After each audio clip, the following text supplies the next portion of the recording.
distinguished guests, ladies and gentlemen, it is time.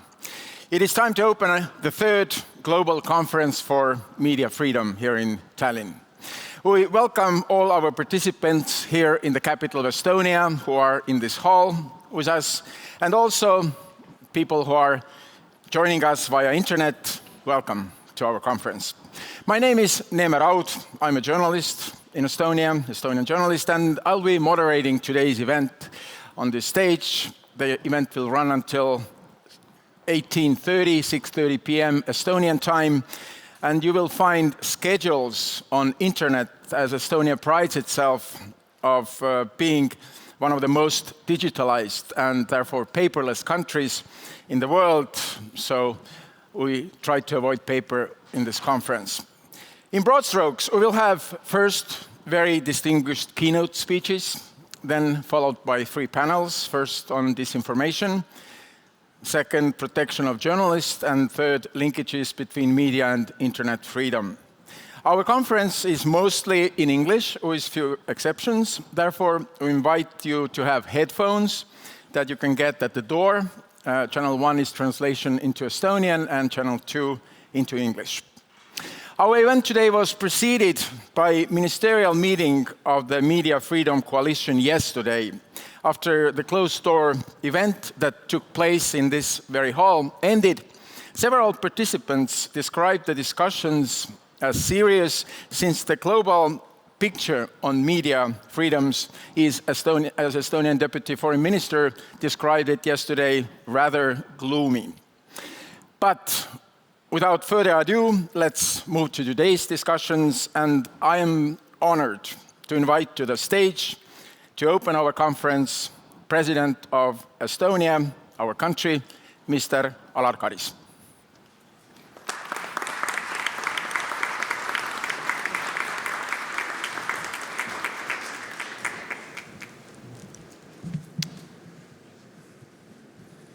Esteemed guests, free society cannot exist without free media.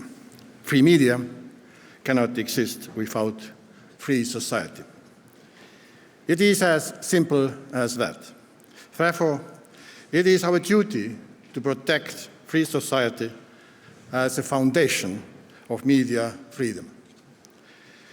Estonians have at least twice in history witnessed the true power of free public debate. First, in the 1930s, when we lost the freedom to speak freely, and this led us to a closed society, which in turn eventually became one factor leading us to losing our independence. Second time was in the late 1980s, during the Singing Revolution, when journalists and historical figures became initiators of public debate, which led us to the restoration of our independence. Free public debate, empowered by media, is a tool that can change the course of history. We must therefore treat it with great respect and caution. Unfortunately, we see this tool effectively used as a weapon against us through massive disinformation campaigns with the aim to destabilize our societies and trust in our democratic institutions. Never before have there been so many opportunities for everyone to create and spread disinformation on such a scale and with such speed as today. New technologies have opened the new and unprecedented avenues for seeking, receiving, and sharing information. As these means are open to everyone, the quality of news has increased to the point where finding quality news has become difficult. Keep the bad news light and keep it simple, keep it stupid is the best advice if you need to attract masses. It shouldn't be like that. As a former scientist, I know the meaning of the scientific method, reasoned argumentation, and the reliance on facts. Journalism is not far from science in its inherent nature. The media must constantly protect its status as a factual institution so that the line between truth and lies does not blur. Therefore, the democracy's our duty is to protect the media as a nervous system of our society, to protect the value that media diversity offers, to ensure the quality of news through educated journalists, to have a competition policy to prevent market failures and to guarantee equal opportunities for the free media outlets. Secondly, in non-democratic states, we need to protect the people, the journalists who through self-sacrificing bravery deliver us the truth. It is convenient and safe to be polite to authority and to stay obedient. This is all the more the reason to admire journalists who, in the face of fear and repression, stand up for the fundamental nature of journalism, that is, to search for truth and present facts. Nobel Prize winners Eva-Maria and Dmitry Muratov carry such special courage. Mr. Muratov, thank you for being here with us today, and thank you for sharing your views with me yesterday afternoon in my office. We are seeing highly worrying situation in many places, be it Eritrea, Belarus, Afghanistan, etc. Belarus is the most dangerous country in Europe for journalists today. Critical journalists and bloggers are subjected to threats and violence and arrested in large numbers. Afghanistan had free media just a year ago, and now Taliban authorities have imposed wide-ranging restrictions on media and free speech. Media freedom is fragile. Witnessing these worrying changes, I would like to commend the efforts of the Media Freedom Coalition to make a change. I would like to thank the chairs of the coalition, Canada and UK, for the tireless work in launching the coalition and making it instrumental. I wish all the success to the Netherlands as the new co-chair of the coalition. I would also like to thank the members of the consultative network and the high-level panel of legal experts on media freedom for their work and input for the conference. Last but not least, I would like to thank all journalists and media workers around the world for doing your invaluable job. Clicks don't last, but powerful stories do. Here I conclude and wish you all a successful conference and compelling discussion. One more thing. Stay safe on the slippery streets of Tallinn. Thank you.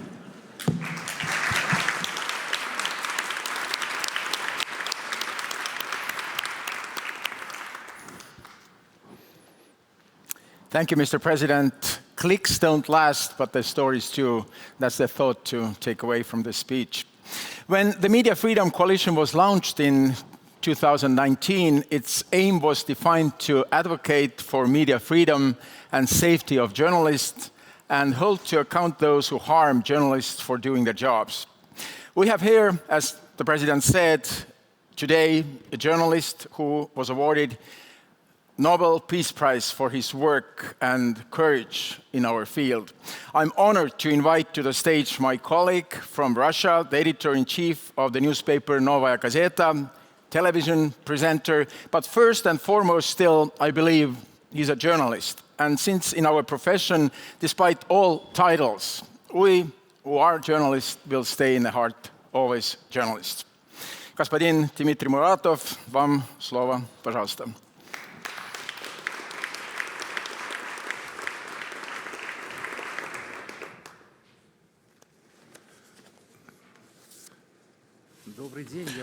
Good afternoon. I'm going to speak in Russian, so there is interpretation available, isn't it?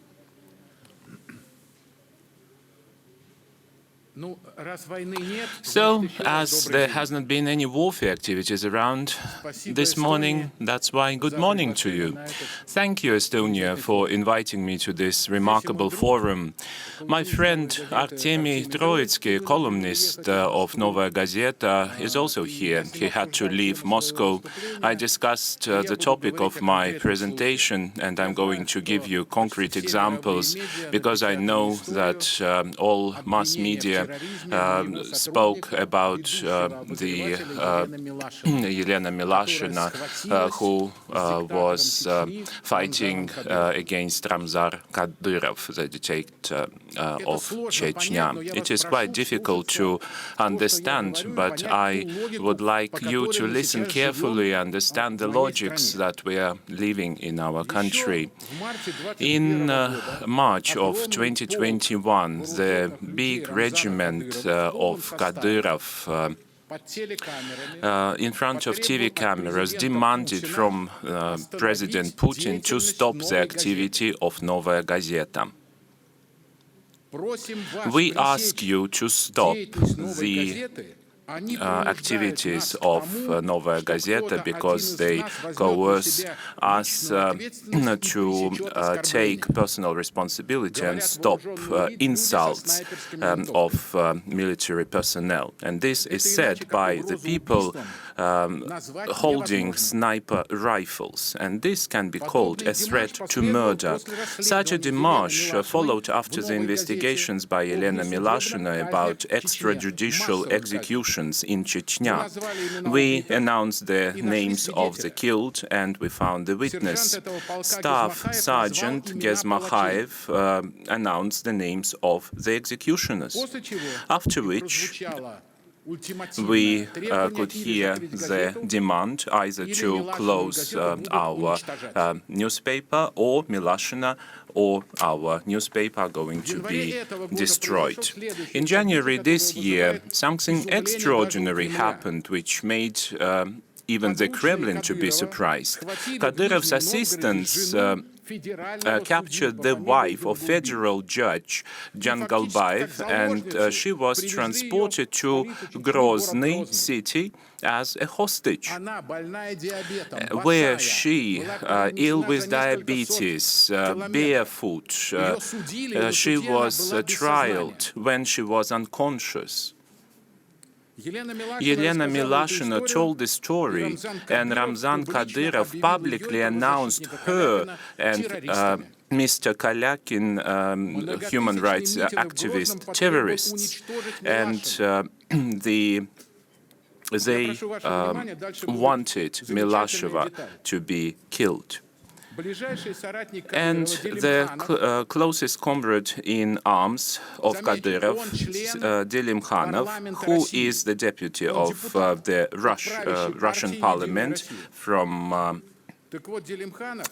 the United Russia, he promised to behead not only the family members of Mr. Jangalbayev, but also those who will translate his speeches from the Chechen language into Russian. Was it understood what I wanted to say now? And I cannot understand this. Literally, he said, "We are going to chase you until we behead you or kill you. We really have animosity and blood revenge towards you." And then, after this, editorial office and me decided to evacuate Elena Milashina from Russia, where the armed squads of General Kadyrov, and I wanted to say that he is the general of the police, they follow their laws, the laws of blood revenge. We filed an application to the investigatory committee of Russia, but there was no reaction. Together with such unprecedented pressure, the creeping initiation of censorship continued. Prosecutor General's office demanded to remove references on Alexei Navalny, investigation on corruption of the ruling elite from the websites of Novaja Gazeta, Echo Moskvy, Dozhd, and other media publications. According to the prosecutor's office, this contained extremist slogans. This is genius. When investigating corruption cases, the state sees extremism, but in the threats to behead and kill journalists, there is no extremism seen. I would like to give you one more example. When security forces of Russia don't want to stop to investigate the cases of extremism. So we showed the video of Wagner's fighters where the members of this squad kill the Syrian citizen Mohammed Ismail without any trial or investigation. They use a sledgehammer to break his arms, legs, and head, and then, while being alive, he is beheaded. And we identified the names of the executioners. These are the mercenaries from the Russian Federation, and we sent information to the prosecutor's office, and we got the answer. And it is not going to be a joke in a moment.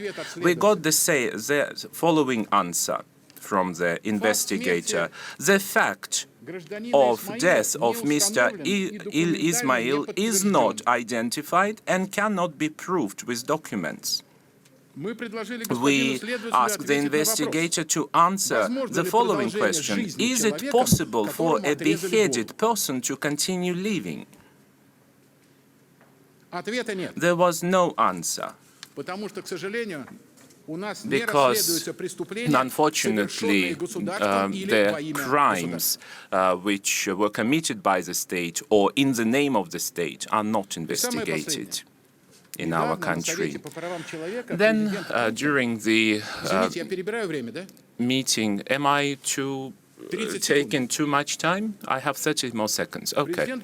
So the President Putin said that the ill person who is 67-year-old rector, Sergei Zuev, who had 3 operations on his heart, this person could not be imprisoned. He had to have home arrest instead. And Putin said about that directly, but security forces did not let him out of prison, and he is still imprisoned in this very helpless state. At home, his 13-year-old son, Gleb, who is an autist, cannot understand why his father is not around, and he is walking around his house and looking for the rector Zuev. I want you to remember this. This is what I wanted to say. And the last sentence. Unfortunately, armed people started control the policy of Russia.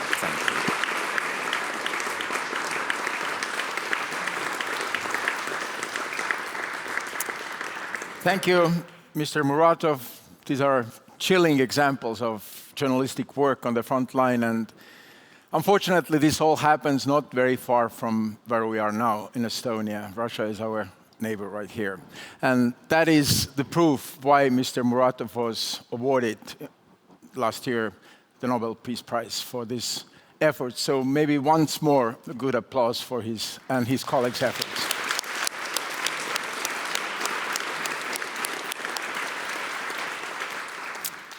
Thank you.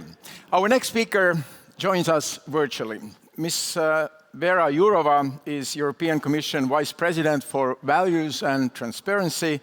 Ms. Jourová is native of Czech Republic. Honorable President Alar Karis, Господин Dmitry, Muratov, distinguished guests, it's an honor to speak today in this conference, which is particularly timely. I would like to thank the Estonian authorities for the invitation. And as you will hear, my words will strongly resonate with the powerful speech we have just heard from the President Karis. And also, I want to say that I very much admire and appreciate what Dmitry Muratov is doing and what he said, how he shared his authentic views. Indeed, some journalists pay a high price for doing their job.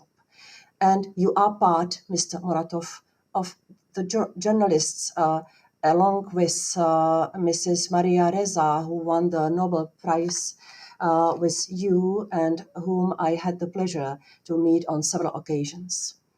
Without journalists like you, we would not know what is really happening in those countries where authorities want to destroy freedoms at all costs, where authoritarian regimes do not want to be asked questions, where they want to rewrite history.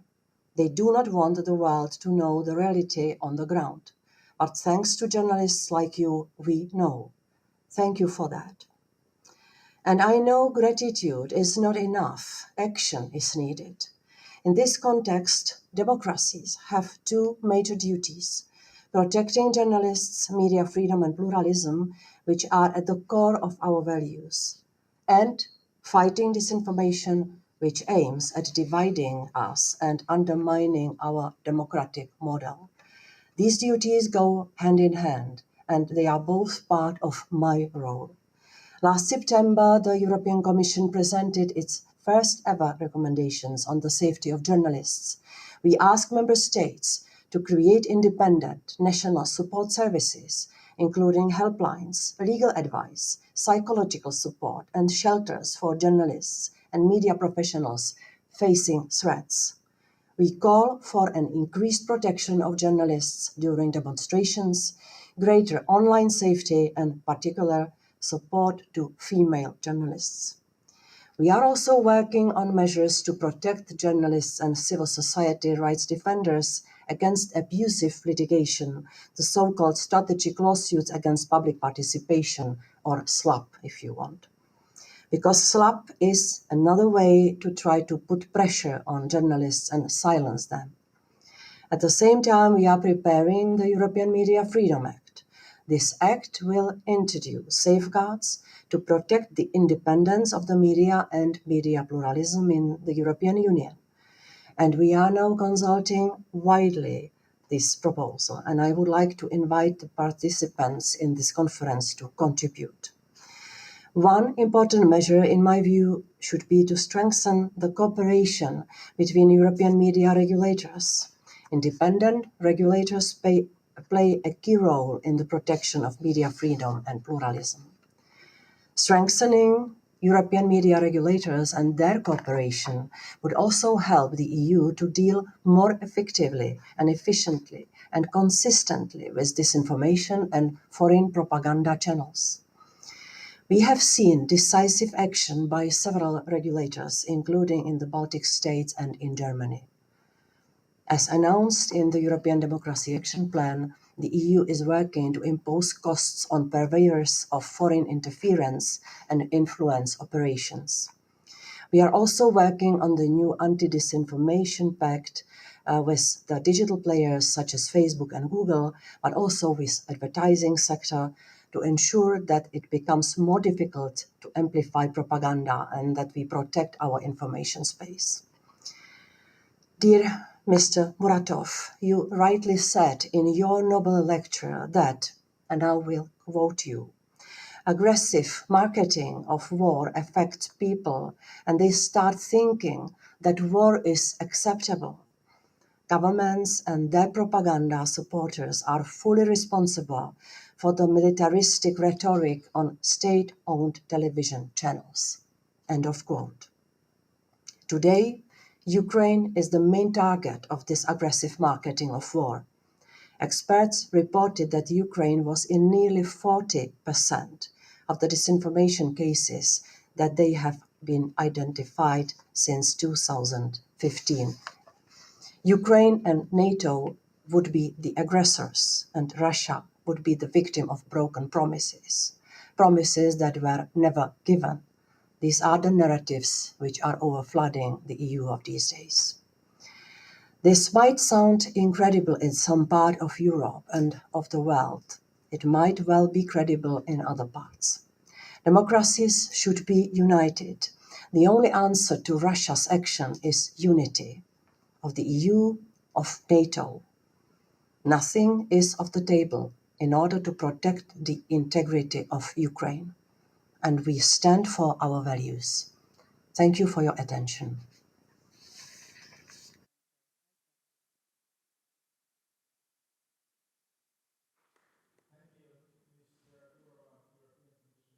And for values and transparency, joining us live via internet. Our next speaker is from the founding country of Media Freedom Coalition, the United Kingdom, Lord Tariq Ahmad of Wimbledon, Minister of State for South and Central Asia, UN and the Commonwealth, Prime Minister's Special Representative on Preventing Sexual Violence in Conflict. I had a chance to ask a question from Lord Ahmad last night at the media stakeout here at the ministerial meeting, and he stressed how important is to be vigilant about media freedoms also in most established democracies like the United Kingdom. Here is Lord Ahmad, who is his today's keynote, please.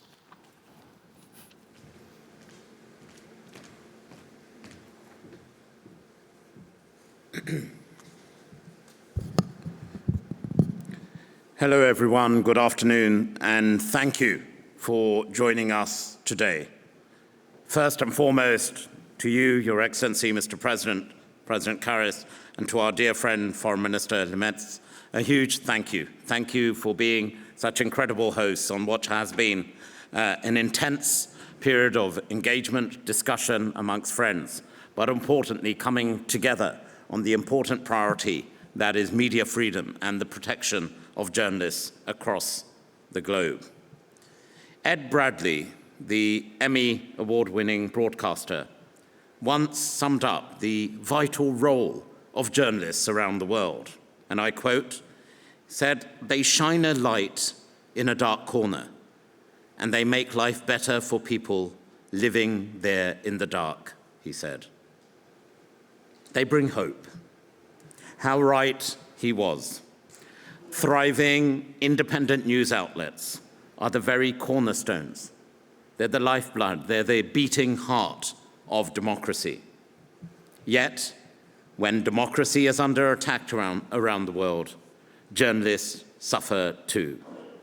Those journalists who shine their lights into those dark corners that Ed Bradley talked about are tragically, as we've heard already during the course of the last 2 days, paying a very heavy price. Sometimes that price is their life. They are being intimidated. They are being arrested. They are being falsely imprisoned. And yes, as I've said, they pay the ultimate price of their life. 55 journalists and media professionals were killed last year alone, and that's according to official United Nations figures. And at a time when the world needs more independent, factual information more than ever, as we've just heard from the European Commission, we must ensure that those on the front line, and they really are, Your Excellencies, ladies and gentlemen, on the front line of defending our freedoms, are fully supported and recognized. Journalists such as Maria Ressa, and from a journalist we've just heard from, the incredible and courageous Dmitry Muratov, who is with us today. They have been fighting the incredible fight with immense courage, conviction in both the Philippines and Russia. And as we've just heard from Dmitry, that fight goes on. May I take this moment, and just not a round of applause. Those who know Maria, and I'm grateful to those here, such as my friend Baroness Kennedy, who first introduced me to Maria Ressa. Maria and Dmitry, you inspire us. Yes, we may make speeches, we may make promises, but we also make programs and policies which we hope allow you to do your job of reporting the truth. You remind us, as you've done today, Dmitry, from your own recount, of the many risks that journalists face. Sometimes it's not just now and again, it's on a daily basis. Why in pursuit of the truth? You remind us that the truth matters. The truth is always worth pursuing. Dmitry, you are here with us today, and to Maria in the Philippines, I say two simple words with great humility on behalf of all of us. Thank you.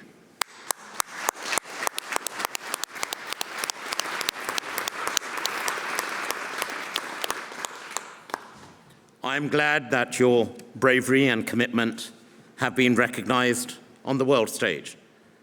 And I'm sure I speak for everyone in this room. We were delighted that you were able to travel to Oslo to receive your prizes. And we watched as you took those prizes, but reiterated your commitment, your perseverance, your leadership on this important agenda. And Your Excellencies, ladies and gentlemen, recognition is very important. It sends a crystal clear message to those who seek to suppress reporters and news outlets that your actions will have consequences.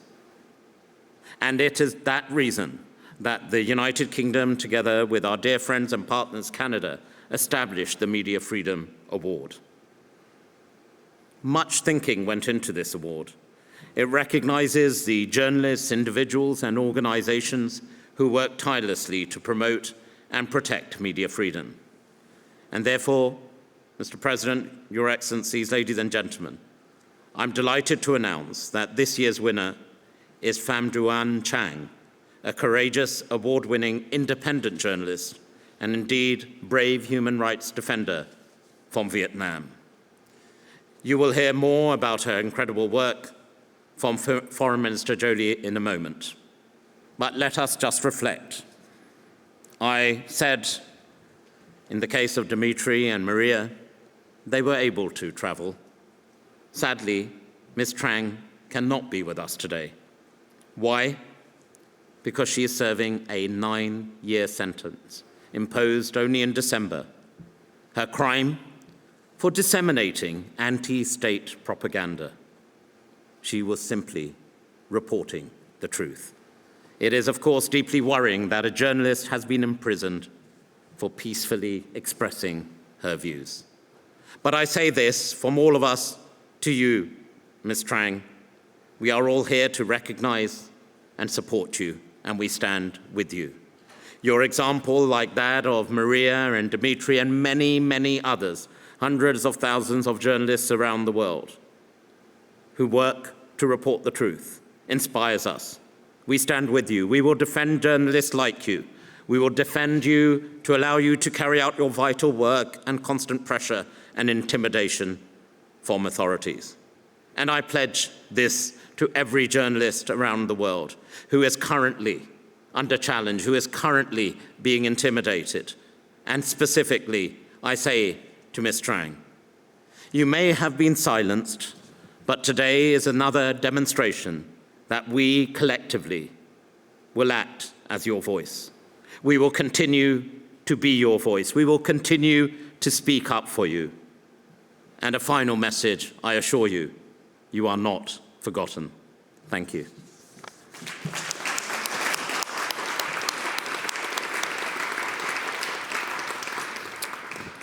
Lord Ahmad, honor having you at our conference. Thank you very much. And next we will go to Canada before we will introduce you Ms. Trang in greater detail for her work. She received the Media Courage, Media Freedom Award. But we go first to Canada. Canada is also a founding member, founding partner of the Media Freedom Coalition. And from Canada joins us Foreign Minister of the country, the Honorable Mélanie Joly. Media freedom is essential for democracy, and it must be protected. La liberté des médias est essentielle à la démocratie, et elle doit être protégée. Alongside the UK, Canada is proud to recognize those who dedicated their lives to this effort through the Global Awards for Media Freedom. It is an honor to recognize Vietnamese journalist Pham Thi Dong Chang with this award. Ms. Chang's work is world-renowned. She is known for her books on democracy, for articles on civil society and dissidents in Vietnam. She advocates for human rights, the rule of law, and has shone a light on important environmental issues. In 2019, she was awarded a Reporters Without Borders Press Media Freedom Prize. Today, Ms. Chang is in prison, having been sentenced last December to 9 years imprisonment for propaganda against the state. She spent 434 days in detention leading up to the sentencing. We salute Ms. Chang's courage and determination.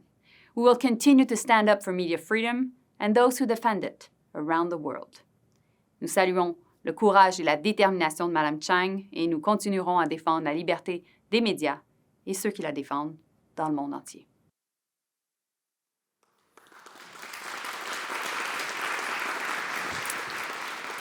Honorable Mélanie Joly, Minister of Foreign Affairs of Canada, joining us from Canada via video. And now let's introduce to you the winner of the UK and Canada Media Freedom Award, who is, as we heard, presently in prison for her work of spreading truth. Tôi tên là Phạm Đoan Trang, sinh năm 1978 ở Hà Nội. Khi ra trường và tốt nghiệp vào năm cuối năm 2000 từ 2001. Đúng điểm đó là thời điểm mà VN Express, tờ báo điện tử đầu tiên của Việt Nam tuyển người, cho nên tôi thi vào trúng tuyển. Thì cuối cùng tôi trở thành một trong những phóng viên đầu tiên của VN Express. Cái nghề chúng ta gọi là nghề hoạt động, nhà hoạt động dân chủ, nhà hoạt động xã hội hay nhà hoạt động chính trị hay nhà hoạt động dân sự. So với nghề báo thì nó có thể tiếp cận trực tiếp hơn, thẳng hơn. Có nghĩa là mình thấy cái sai và cái bất công thì mình đấu tranh thay đổi nó, chứ mình không phải lòng vòng và chờ đợi câu trả lời từ ai khác nữa. Tôi nghĩ rằng là đó là lý do khiến tôi dần dần trở thành một nhà hoạt động. Điều mong muốn lớn nhất của tôi là nâng con người lên, để mang lại kiến thức cho người ta, mang lại kiến thức cho họ, cho người đọc, mang lại cho họ hiểu biết, cho họ hiểu được rằng cái tinh thần sống như này mới là sống dân chủ này. Cái này gọi là sống văn hóa dân chủ, cái này gọi là tinh thần cao thượng, đàng hoàng, trách nhiệm. Tôi muốn thay đổi Việt Nam theo hướng làm sao để cho con người được tôn trọng hơn, con người đối xử với nhau với tình yêu, thương yêu nhau nhiều hơn, thương nhau hơn, yêu nhau hơn, tin tưởng nhau hơn. Nhiều khi chỉ cần như thế thôi đã là dấu hiệu đầu tiên của phát triển.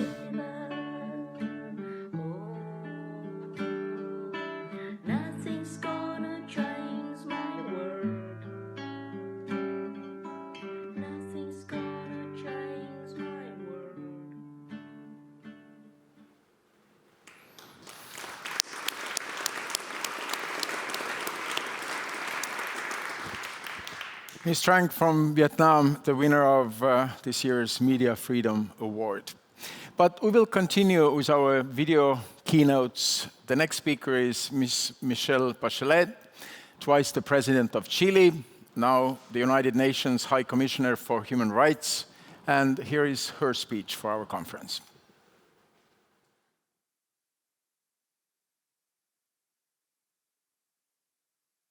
Greetings. The topic of this conference is a matter of the highest priority. The freedom to seek, receive, and impart information and ideas through any media, in the words of the Universal Declaration of Human Rights, is crucial to enabling the exercise of all other human rights. Both real life and digital media serve as watchdogs. They are also early warning systems for all kinds of dysfunction that can occur in any country. Furthermore, they empower people to make better choices, including in the context of elections. We cannot participate fully in decision-making or in democracy if we are inadequately informed about events. These statements are always true, both during a pandemic. Access to accurate, timely, and trustworthy reporting is also literally life-saving. It enables the public to act promptly in line with health guidelines. Media investigations also benefit the government. Media reports are an essential tool for officials to quickly learn where public health measures are not being adequately applied. We cannot fix what we cannot see. So this kind of feedback loop is crucial. Censoring, it implies that the government's image is more important than the people's health. Censorship also diminishes trust in all information coming from the authorities.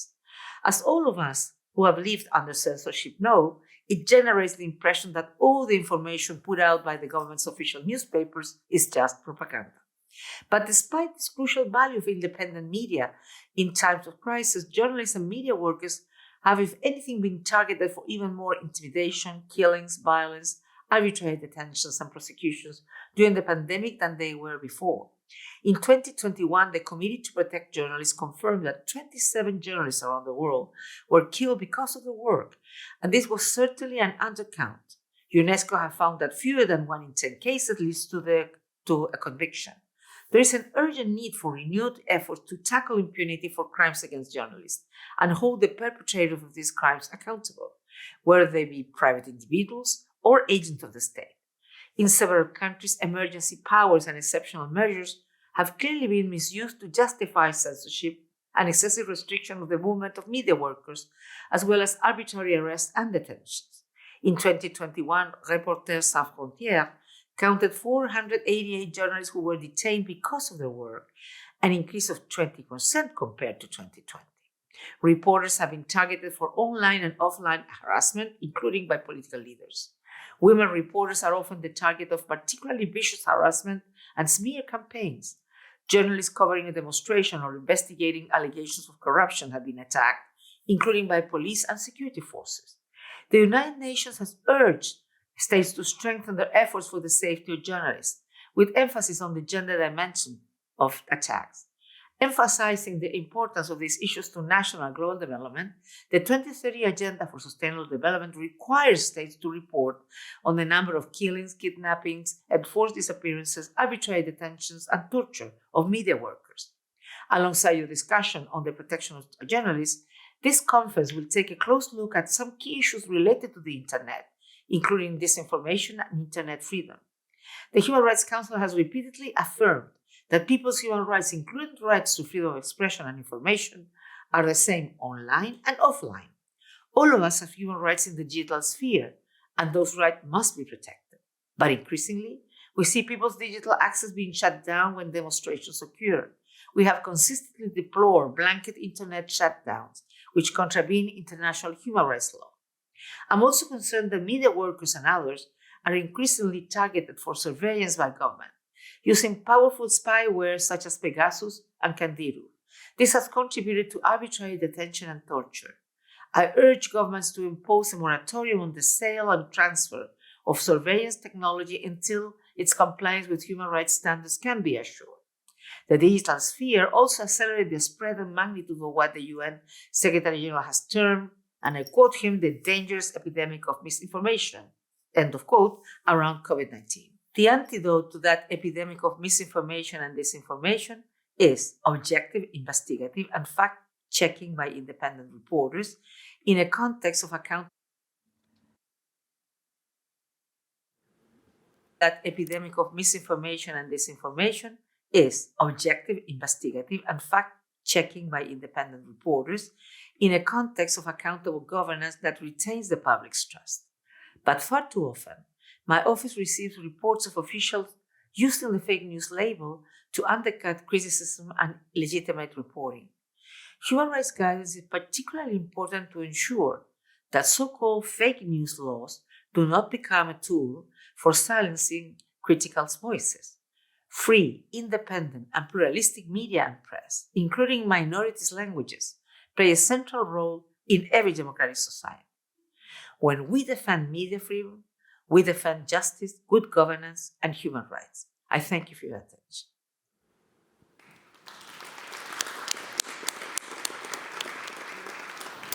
Thank you, Michelle Bachelet, United Nations High Commissioner for Human Rights. And we will continue now live from Estonia, Estonia's capital, Tallinn. And I invite to the stage the next speaker, Mr. Bjørn Berge, Deputy Secretary General of the Council of Europe. Mr. Berge is from Norway, and here are his remarks for our conference on media freedom.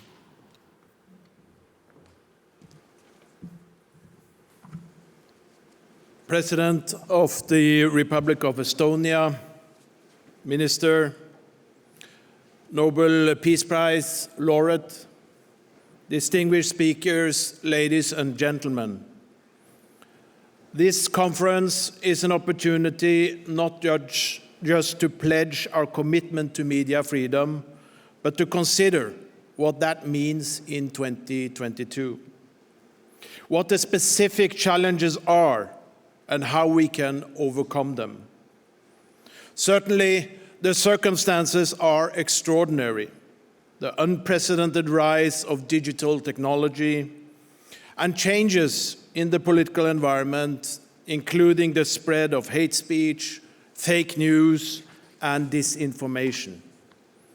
And of course, the ongoing impact of the COVID-19 pandemic. The Council of Europe's approach is clear.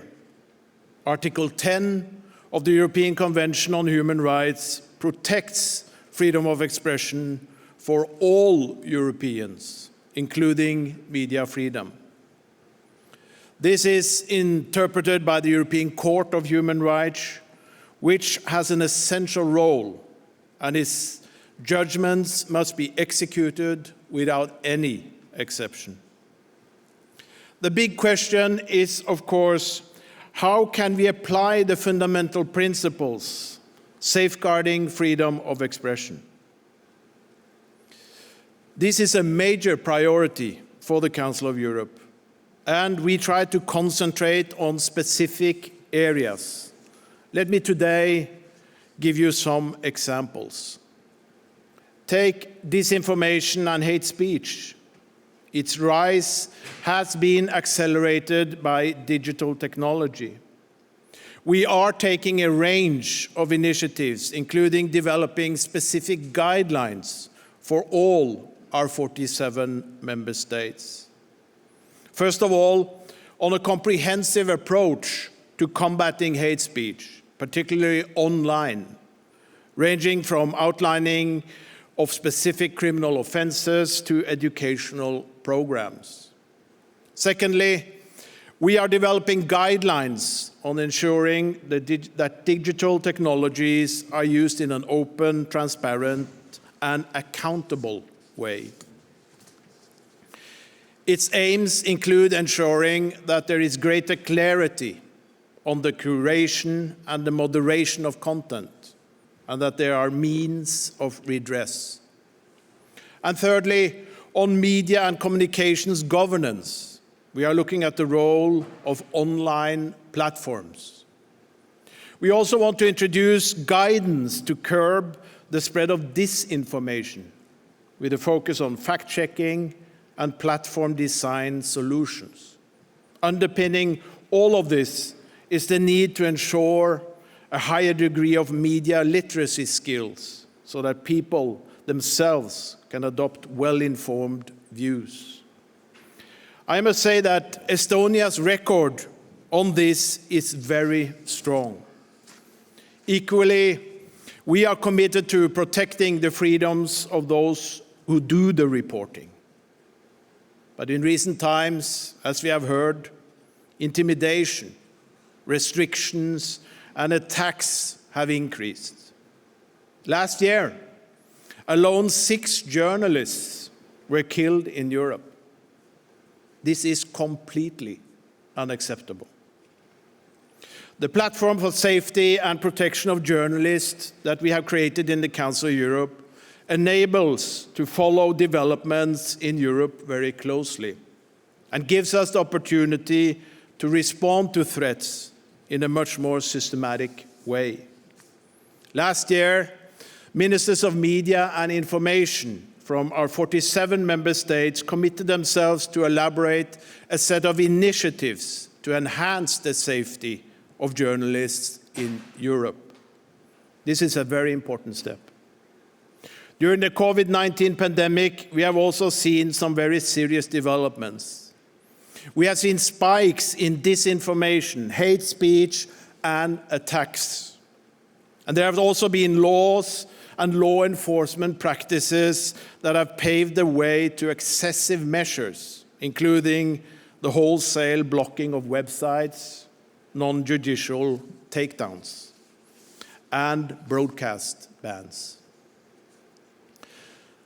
This in the context of strategic lawsuits against public participation, so-called SLAPs, that were already on the rise. But make no mistake, even during crises such as the pandemic, human rights, fundamental rights do apply and must be respected. In the Council of Europe, we also issued guidance to all European governments, making clear the responsibility to protect the health of their citizens while upholding common European standards. Ladies and gentlemen, as I said, our rights are not something only for the good times, the sunny days. But as always, we need now to come together, to work together. And we need to actually understand and acknowledge the problems and challenges we face. That is why this conference today is so important. I can guarantee you that the Council of Europe will play its part in the global efforts required and in close cooperation with our partners. Again, I applaud and I thank the Estonian authorities for organizing this very important conference. And I very much look forward to hearing your proposals, ideas on how we can be even more effective in meeting some of the fundamental and worrying challenges we see today. Thank you very much for your attention.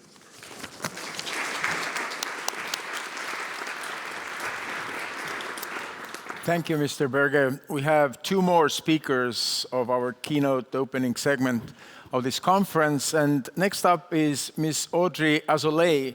She's UNESCO's Director General. Ms. Azoulay has headed UNESCO, the United Nations Educational, Scientific and Cultural Organization, since 2017. Before that, she was Minister of Culture of France. Here is her remarks. Mr. President, honorable ministers, ladies and gentlemen, dear friends, I would first like to thank the Republic of Estonia and the Estonian Institute of Human Rights for organizing this crucial conference. It is all the more important because it is taking place at a pivotal moment for press freedom. I'd like to mention only two key challenges in particular: journalist safety and the viability of media businesses. In 2021, UNESCO recorded 55 journalist killings. 2/3 of these crimes took place in countries not experiencing armed conflict. And impunity remained the rule, since close to 9 out of 10 of these cases remain unsolved. But impunity has also become a problem online, where internet platforms could do much more to protect victims from intimidation. And this is especially true for journalists and for women journalists. According to our data, 7 in 10 of them have experienced online abuse or harassment. The second point I would like to raise is the financial fragility of media companies, because this also threatens their capacity of editorial independence. In just 5 years, newspapers' advertising revenues have plummeted by half. And in the same space of time, just two major platforms have come to attract 50% of online ad revenues. To rise to these challenges, we need responses that are both collective and ambitious. UNESCO is fully committed to this goal. Notably, we are proud to run the Global Media Defense Fund, launched at the first edition of this conference in London in 2019. This fund, created at the initiative of the United Kingdom and of Canada, has already allowed us to support more than 1,700 journalists with actions across the globe, from Somalia to Lebanon or Bosnia and Herzegovina. The fund has provided legal assistance in 850 cases It has supported 110 investigations into crimes against journalists and offered training to dozens of lawyers and media workers. I would like to thank all the 14 countries that have contributed to the fund so far. And I call on the entire international community to strengthen it further so that we can continue shoring up the foundation of democratic debate. This is the ambition of all our action and programs on this field.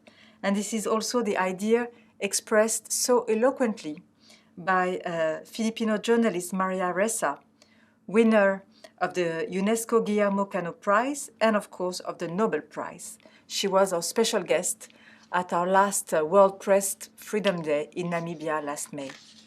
She said, and I quote, "Facts are the cornerstone of all public discourse.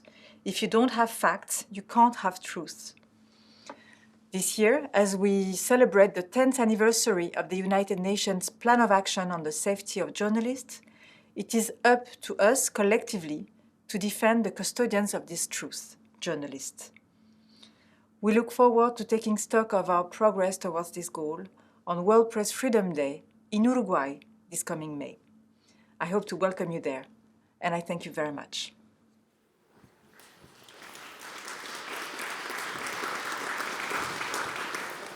Ms. Audrey Azoulay from Paris, she's a UNESCO Director General.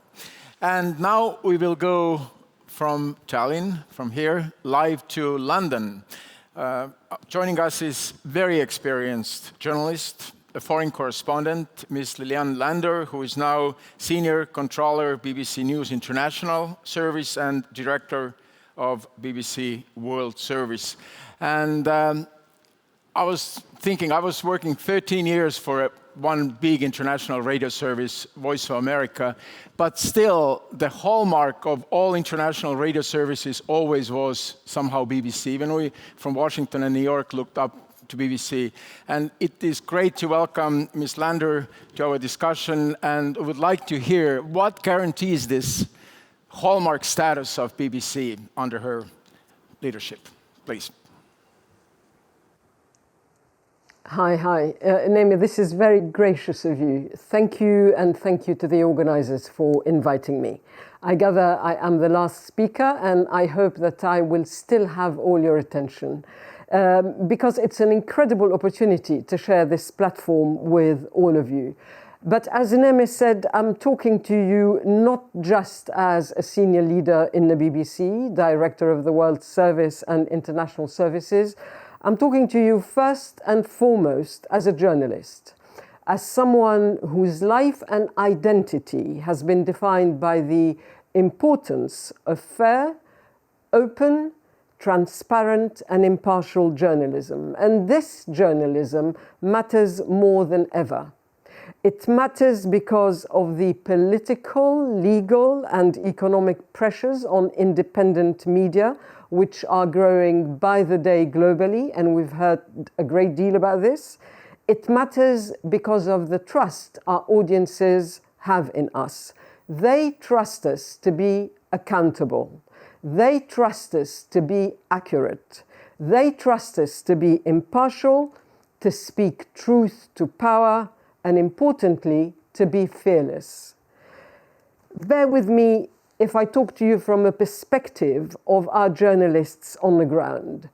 We in the BBC deliver news and news content in 42 languages, including English, to a weekly global audience of 456 million. That's a tiny bit short of 500 million. We have journalists and bureaus in 58 countries and 74 cities. Now, our mission may be clear: to provide trusted, impartial news and information to global audiences, but it is not simple and it is not straightforward. Over and above the pandemic, which has disrupted our work in so many ways and exacerbated the online misinformation trends, creating what the World Health Organization has called an infodemic, we have witnessed regular interference with our global operations and journalism in the last few years, often and simply as a direct result of our reporters doing their job. Of course, reporting from conflict zones has always carried physical risks, but we now face a different challenge altogether. Today, I am announcing that the BBC has filed an urgent complaint against Iran with the United Nations over ongoing harassment and sanctions against BBC News Persian journalists and their families in Iran. There have been death threats, online harassment, family members brought in for questioning and told that their relatives should stop working for the BBC, gendered attacks on women journalists, and asset freeze. All of this must stop.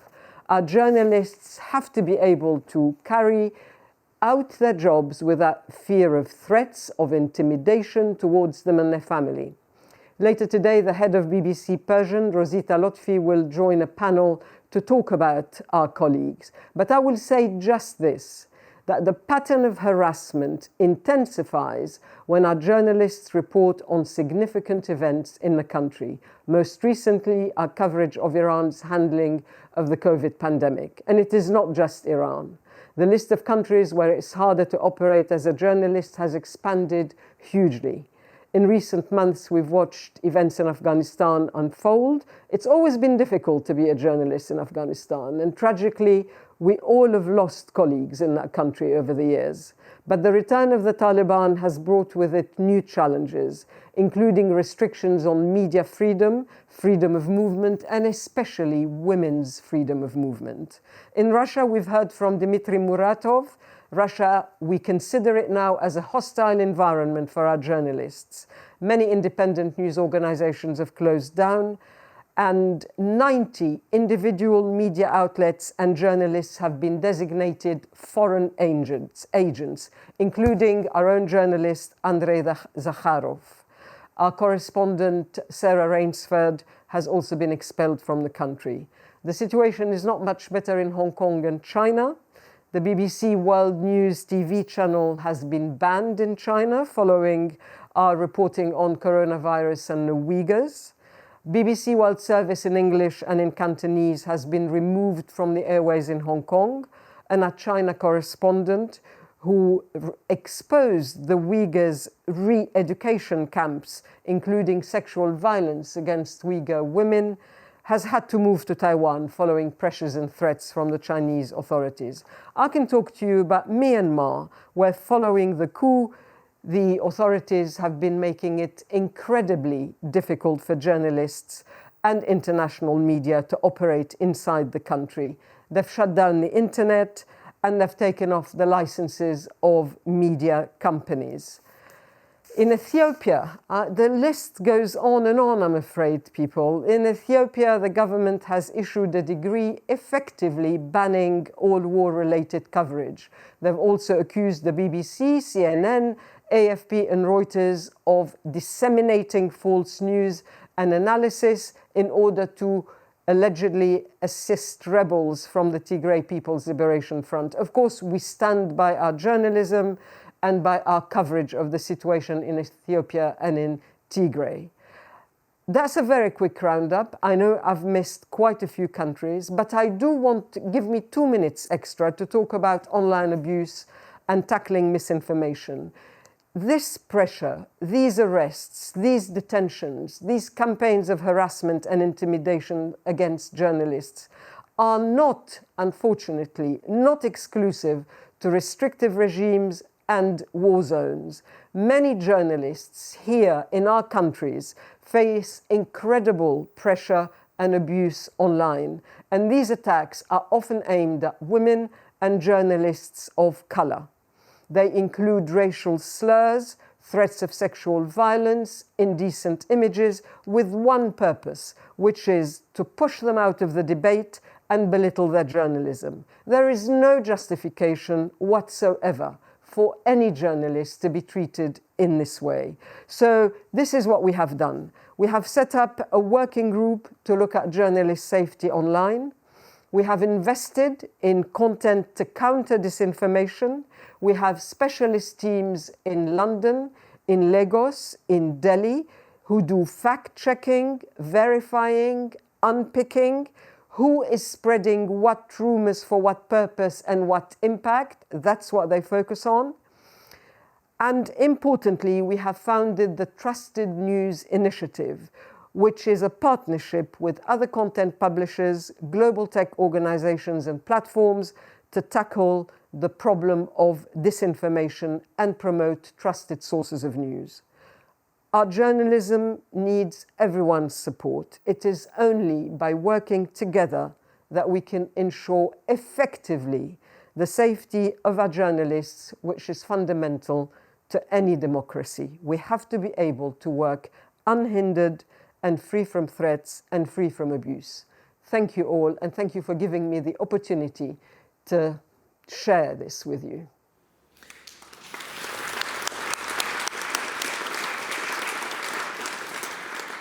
Thank you, Ms. Landor from London, Senior Controller, BBC News International Service and Director of World Service there. Rather gloomy, again this word gloomy comes up, is the picture in the world regarding journalists and press freedoms. But this concludes now the first part of our conference, the keynote part. We will continue shortly with the panel discussions, and the first being on disinformation.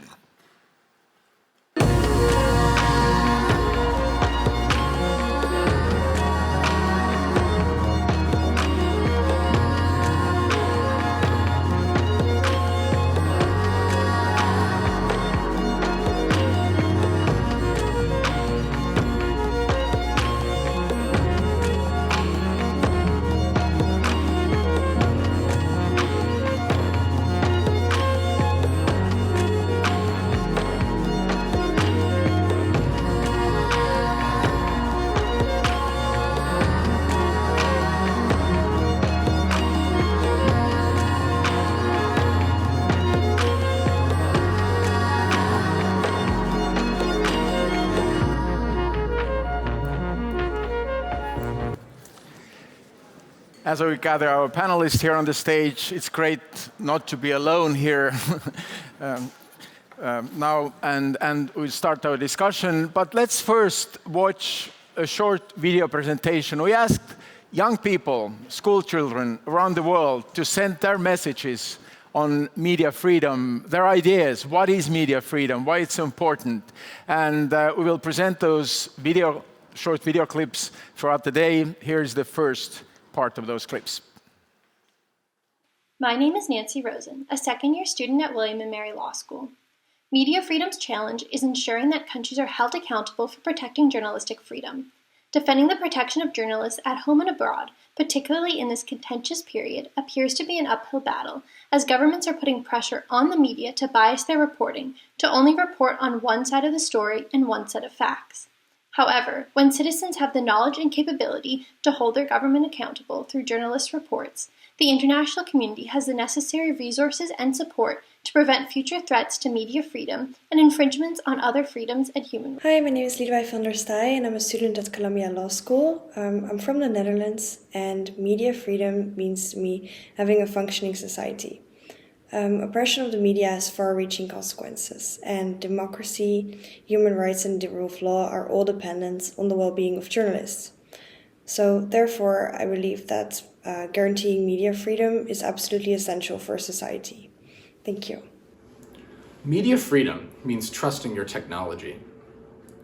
The technological revolution of the past few decades has rapidly democratized our media landscape, amplifying the voices of brave journalists across the world fighting authoritarianism. However, targeted surveillance by authoritarian regimes and the proliferation of spyware threaten to silence the voices of these journalists, reversing the progress made during this new media age. Media freedom means empowerment.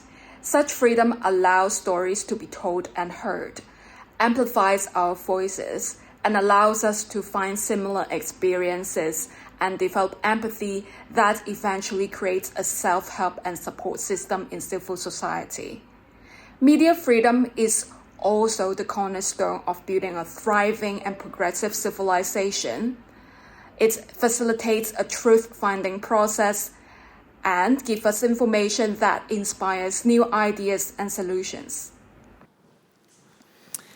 And now we will move to our first panel discussion, and I'm stepping out from my moderator's role to host this discussion for next hour here on stage, who is a very distinguished panel. And the topic is disinformation, how to fight the spread, the massive spread of disinformation that we see in the world. And first of all, let me introduce the panelists. On my left is Foreign Minister of Estonia, Ms. Eva-Maria Liimets. Hello. Kanbar Hossein-Bor is senior British diplomat and international lawyer, currently serving as Deputy Director of Democratic Governance and Media Freedom Coordinator for the Foreign, Commonwealth and Development Office. Hello. Hello. Via internet, we are joined by Ms. Irene Khan. She is a Bangladeshi lawyer and former journalist who is now the United Nations Special Rapporteur for Freedom of Expression and Opinion. Hello. Hello. Hello. And here on the stage, Baroness Helena Kennedy is International Bar Association's Human Rights Institute's director and member of the high-level panel of legal experts on media freedom, and she's also a barrister at Tohti Street Chambers. Hello. Hello. Olaf Steenfeld is director of Journalism Trust Initiative, Reporters Without Borders. Hello. Good to be here. And Barbara Trinoffi is the Executive Director of International Press Institute. Hello. Hello. First of all, we do a round of statements, opening statements for this panel. And let's start, Ms. Liimets, with you, the view from Estonia on disinformation, the topic of this panel. Thank you very much, and I'm very glad that we have this conversation here in Estonia as a part of the Media Freedom Conference, and this is absolutely very topical agenda item because it really influences the freedom of media and also freedom of expression. Freedom of expression and media freedom are cornerstones of the functioning democratic society, and they have been also fundamental principles based on our societies built upon. Estonia has always been also a strong advocate for free and independent media and freedom of expression online and offline. New technologies and access to internet are contemporary means for exercising the freedom of expression and freedom of media. But at the same time, we cannot ignore the fact that there are a number of actors who are using these new opportunities also with the aim of spreading disinformation. This digitalization has made the dissemination of information, including disinformation, faster. And as it was also emphasized that by President Karis, it is becoming a problem. Disinformation can today easily cross state borders. Social media and internet have made it possible for everyone to make their views publicly available without following the journalistic principles or adhering to the facts, making available different sides of the story, or sticking to the ethical principles of journalism. When we speak about disinformation, then let me draw two examples here. One of them I would like to recall from 2009, when there was a news in French media that in Estonia there is a rural region which has announced its independence. And of course, for diplomatic service, it was a question because we had to explain what's going on in Estonia. But it was a single news, so it didn't have great impact neither to French public opinion or even less globally. At the same time, today morning, I assume that quite many of us received the EU's weekly review about the trends in disinformation. And there we see that one of the increasing trends is disinformation in Russia related to the Ukrainian crisis. And what we see, there is information spreading around that Western countries, NATO, would like to attack Russia and are behind this current crisis around the Ukrainian borders. And as there is massive flow of disinformation, of course, it has also influenced the public opinion.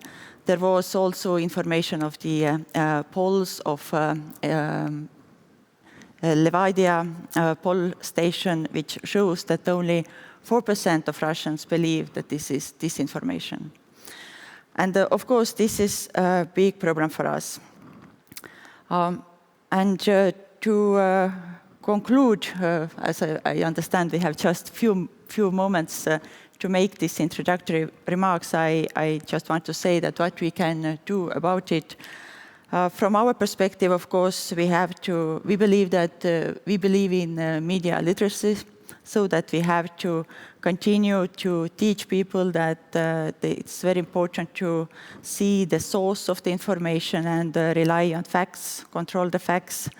And of course, at the same time, the freedom of speech and freedom of media continues to be important, which means that countries should not restrict journalistic content, and we in Estonia have not done it and will not do it. We also believe that while countering disinformation, we need to ensure a free, open, reliable and secure internet, and also all the legal changes that we do in our legislation must be based on human rights law. And another important aspect is, of course, also to continue to exchange the practices and experiences how to counter the disinformation, and I think that this place here is also appropriate for that. Thank you. Thank you, Ms. Liimets, Foreign Minister of Estonia. But before we continue here on stage, let's go via video briefly to Canada. There is a statement from Canada we would like to listen. Thank you for convening this important discussion on disinformation and freedom of expression. Merci d'avoir organisé cette importante discussion sur la désinformation et la liberté d'expression. Democracies need diverse and reliable sources of news and information. They need it so that citizens can hold a shared set of facts. These facts enable us to develop informed opinions. They allowed us to hold governments and individuals accountable and to constructively engage in public debate. Disinformation, on the other hand, weakens democracy. It erodes public trust, undermines decision-making, and instills fear. It is toxic to democracy and to freedom of expression. The current crisis in Ukraine shows us the very dangers of disinformation. We know that Russia has long manipulated information to achieve its goals. With respect to the crisis in Ukraine, Russia is using disinformation to justify their illegal occupation of Crimea and current military posture, erode Ukraine's stability and unity, and undermine international efforts to resolve the conflict by characterizing NATO and Ukraine as aggressors and a threat to Russian security. Russia's disinformation is both overt and covert. We hear it from state officials and state media. It is also spread through proxies, fake social media accounts, and other sources. Russia is pushing false narratives to undermine the Ukrainian government, and it is trying to paint Ukraine as the aggressor in the current crisis. Let me be clear. Ukraine is the victim, and Russia is the aggressor. Soyons clairs, l'Ukraine est la victime, et la Russie est l'agresseur. These are the facts. Russia invaded Ukraine in 2014 and is fueling the conflict in Donbass. Russia continues to illegally occupy Crimea, and Russia has amassed military equipment and more than 100,000 troops in and around Ukraine. Canada will continue to work with international partners, including through the G7 Rapid Response Mechanism, to monitor and respond to Russia's false narratives. We call on Russia to de-escalate, to cease its disinformation, propaganda, and malign social media activities. Canada will continue to stand up for democracy and respect for human rights, including freedom of expression. Le Canada continuera à défendre la démocratie et le respect des droits de la personne, y compris la liberté d'expression. Thank you. Thank you. Barbara Triumphi, you are the executive director of International Press Institute. How high up in your agenda is the disinformation issue? Sure. So, first of all, thank you so much for having me here. And definitely, IPI was born 7 decades ago as an organization, as a network of editors and journalists aimed at promoting press freedom on one hand and quality information, high standards of journalism on the other hand. Now, the way we see disinformation is as part of, like, the way we tackle disinformation is part of our work on the promotion of press freedom. So we believe that you cannot separate disinformation from the overall broad work on the promotion of media freedom. On one hand, because there are clear links between disinformation and attacks against journalists. Disinformation is linked to online attacks against journalists, is part of the same problem, is part of an effort to discredit fact-based journalism, but also because by eroding trust and presenting journalists, credible journalists, as the enemies, it legitimizes attacks, physical attacks, imprisonment, all of that. So, and we also see disinformation being used very much in countries. First of all, let me premise to that. Disinformation is the outcome of coordinated campaigns, is not an isolated phenomenon that somebody out there is disseminating something that is not correct. That's how. So we see it very much used in countries that do not respect media freedom in general, and they themselves, whether governments themselves or elements of the political environment that are against media freedom, use disinformation precisely as a mean to challenge journalism. So in that sense, it is part, of course, it's part of IPI's work. And as many have said before, how do you counter it? And we can continue the conversation on this, but how do you counter it? First of all, by promoting, of course, quality journalism, not only because journalism gives you quality information, fact-based information, but also because, and this is something that I also wanted to add, disinformation affects, in particular, marginalized communities. And we see it in the context of attacks against journalists, online attacks against journalists. We see it, but also in the context of other forms of disinformation. Marginalized communities are affected more than other parts of societies. And the news media has the possibility to reach these marginalized communities if they, on one hand, are allowed to by an environment that promotes their freedom to do so, and secondly, also if they receive some support to do so, because, of course, is in some cases is part of an ongoing effort by news organizations to create not only audiences, but communities of trust, communities of readers and listeners, and basically ensure that those communities, including marginalized communities, are part of the news-making process. Let me leave it there for now. Yes, thank you very much. We will continue the discussion, but Ms. Hossein-Bor, you are the Deputy Director of Media Freedom at the Foreign Commonwealth and Development Office at UK. So, disinformation in your agenda? Well, firstly, thank you very much for hosting this session. And I want to extend thanks again to Estonia for organising this whole conference, a fantastic conference so far. And also, it's great pleasure to be part of this important and timely conversation. As we've heard already, clearly fake news and false narratives are threatening democracy and dividing our societies. We've seen tirades against vaccinations. We've heard from the Canadian Foreign Minister how conspiracy theories are being used by states, in particular Russia, to undermine national peace and security. They're clearly eroding public trust, sowing discord and confusion and costing lives. And as Barbara has just mentioned, legitimizing violence against journalists as well. And we know we must stand up against this threat. Yet we must also keep our eyes open to attempts to stifle free speech and suppress fundamental rights. Dozens of governments around the world have used the pandemic to crack down on critics, close media outlets, and enact vague laws that criminalize free speech. And we heard that today through the very brave journalist in Vietnam, Ms. Trang, and what she's doing and the consequences that she has paid for that. So how do we ensure that action to tackle disinformation serves to enhance democracy rather than damage it?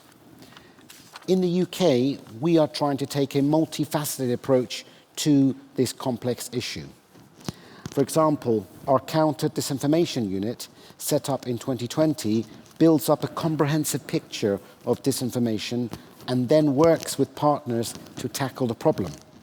This can include direct rebuttals on social media, working with platforms to remove harmful content, and promoting public information campaigns through reliable sources.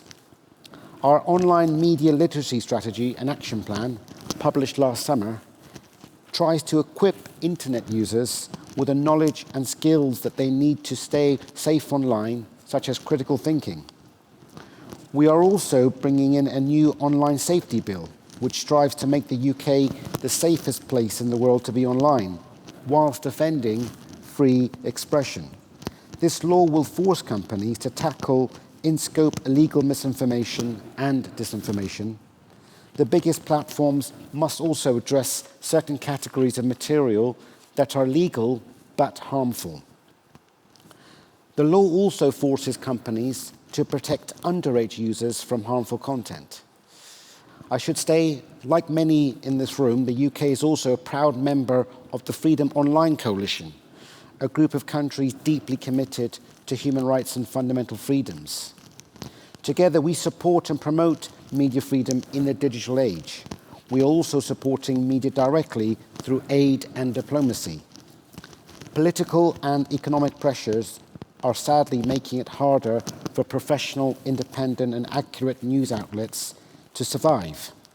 It is vital we help them survive. We cannot allow space for fake news to fill that vacuum. That is why we have provided more than £400 million of official overseas development assistance to support the media in the last 5 years. This includes a major programme with the BBC Media Action and other partners supporting outlets in countries such as Ethiopia, Bangladesh and Sierra Leone. We are also working with our partners in the Media Freedom Coalition to establish a working group on media development to make such assistance more effective and improve coordination. We've also highlighted this initiative as part of our G7 presidency last year. We will continue to work with our friends and allies on coordinated steps and what actions we can take to address this issue. Together we can help the voices of freedom, truth and democracy cut through the noise and lies that misinformation and disinformation can sow. Thank you very much. Thank you very much. We'll have a chance to discuss it in a second, but let's go via internet now to Ms. Irene Khan, who is a Bangladeshi lawyer and former journalist herself, now United Nations Special Rapporteur for freedom of expression and opinion. We heard this word gloomy describing the global situation regarding misinformation, disinformation. What is your view? You've been looking at this from the global perspective. Well, you know, my first report to the UN Human Rights Council last year, after I took up this mandate, was on disinformation. And it may seem a little strange that the champion of freedom of expression should be looking at disinformation.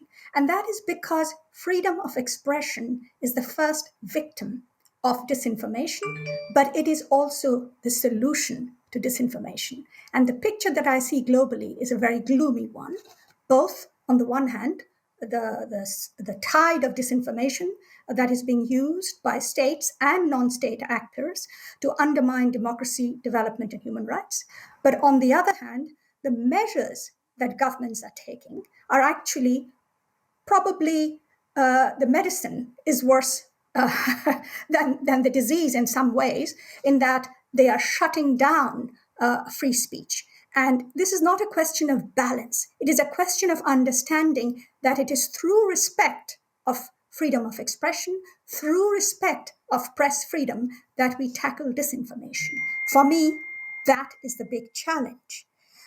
You don't restore public trust in the integrity of information and institutions by shutting down access to information or shutting up journalists. So I'm not going to describe the global situation, which has been very eloquently described by the BBC speaker and by other representatives today. What I want to focus on is what can we do, what should be done. First and foremost, I would say governments must stop sponsoring and spreading false information themselves. They must increase their own transparency. And they should not use vague, poorly drafted laws, fake news laws, that are often a cover-up for censorship of media, of political opponents or activists. That has to stop.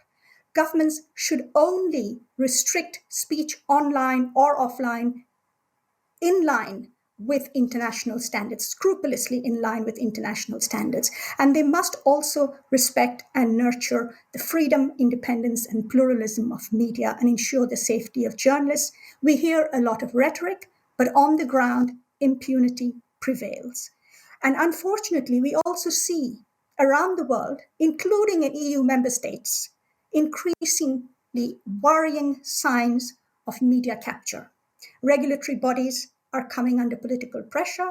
Public service media are being squeezed.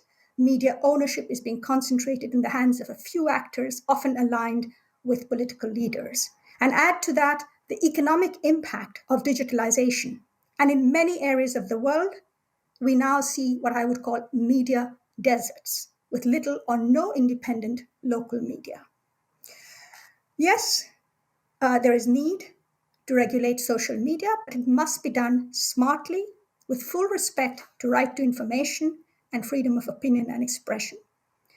False information as such is not unlawful under international law, and governments should not compel platforms to remove or block content that is lawful under international human rights law. I think we have to be very careful, otherwise we will see new forms of censorship emerging online.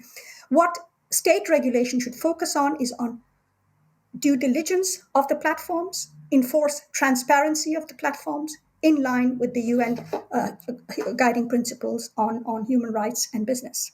And of course, increase their accountability, the media platforms' accountability to society and to their users.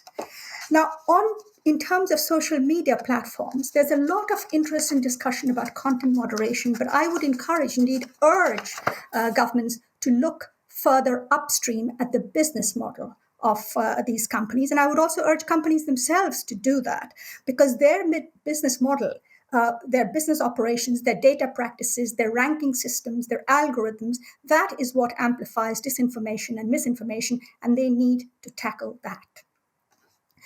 The media companies, too, I have to say, have responsibilities. If they are to be credible and rebuild public trust, they need to strengthen professional journalistic standards and safeguard their editorial independence, enhance their own diversity in editorial teams and newsrooms, including in terms of gender equality. And finally, and most importantly, I would stress that governments and companies must work to ensure that individuals are empowered. Media information and digital literacy empowers people, builds their resilience against disinformation. Digital literacy must target those who are most at risk, and here I'm talking about women, minorities in many parts of the world. And platforms must ensure that users are able to choose and shape their own online experience. We all must remember that individuals are not consumers of information or users of social media, they are rights holders. And it is only when we see freedom of expression and media, the freedom of the media from that perspective, that we will also understand why it is so important to protect journalists, to ensure that individuals, society has a right to have diverse, pluralistic, independent media, and journalists have a right to use their freedom of expression to search, find, and disseminate information and different points of views. And so I think we need to look at it more holistically, not as an issue of multilateralism, but as an issue of multi-stakeholderism, bringing in civil society, bringing in the media itself, and social media platforms and companies and governments together to find this solution to disinformation that affects all of us. But the solution for it actually lies in upholding freedom of expression, in upholding the freedom and independence and pluralism of media and safety of journalists. Thank you so much. And we continue from the stage here. Baroness Kennedy, you are bringing the legal view to our discussion. We just heard that false information is not illegal under international law. That's right, and there's nothing new about false information, as you know, as a journalist. And disinformation has been around for a very long time and has been used by politicians and by states for their own purposes. What is different now, I think, is the very fact that technology has provided an amplifier of this and the opportunity for it to operate on a scale never before imagined and crossing borders in a way that never before was imagined.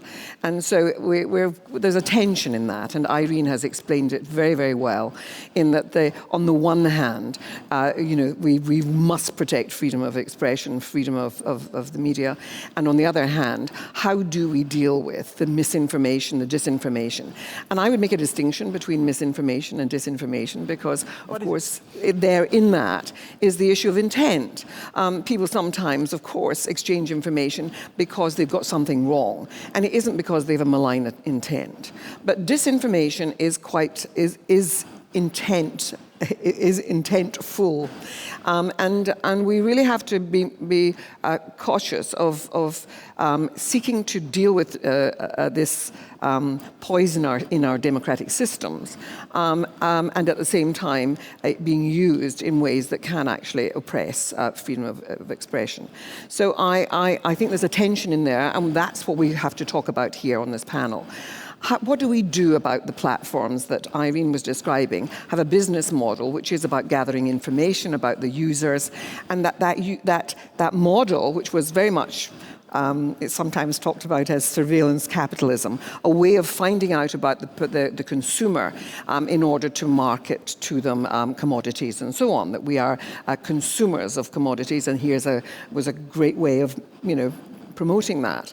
But then, of course, it was a very useful tool for those who wanted to use it for political purposes. And we've seen it being used and misused in elections in many different places. And let's be clear, we know that has been going on. And we know that outside actors have been able to influence elections by the use of, and we talk about bots, about the robotic input of amplifiers of particular kinds of information, targeting particular sections of communities. And we've seen the politics of disruption. And that is about dividing up societies and using fears about newcomers in people's midst, people of different religion, people of different racial or ethnic background, hatred of women, misogyny being used as a tool against women as politicians, women who express views, women who are journalists, and the sexual component in all of that. And so I think that we've got to recognize that there have been very malign things taking place on the media platforms, and we have to have a better conversation about how that can be dealt with without in any way undermining freedom of expression, media freedom. And I think Irene is right, is that you deal with it. It's a bit like, the answer to problems in democracy is more democracy. The answer to problems in this field is more freedom of expression. But we have to be fact-checking, doing as our friend who heads up the BBC World Service, really protecting fine journalism and protecting the journalists who are the producers of fine journalism. And unfortunately, many of them are now under attack and being killed. So and being also, and this is one of the things that we're doing a serious amount of work on at the high-level panel, looking at the kind of laws that are used in order to imprison, to chill the effect of journalism by putting people in fear that they'll be prosecuted, and the laws that are used for that purpose. And a lot of our recent work has been providing research, legal analysis of where those laws are being misused in order to silence journalism.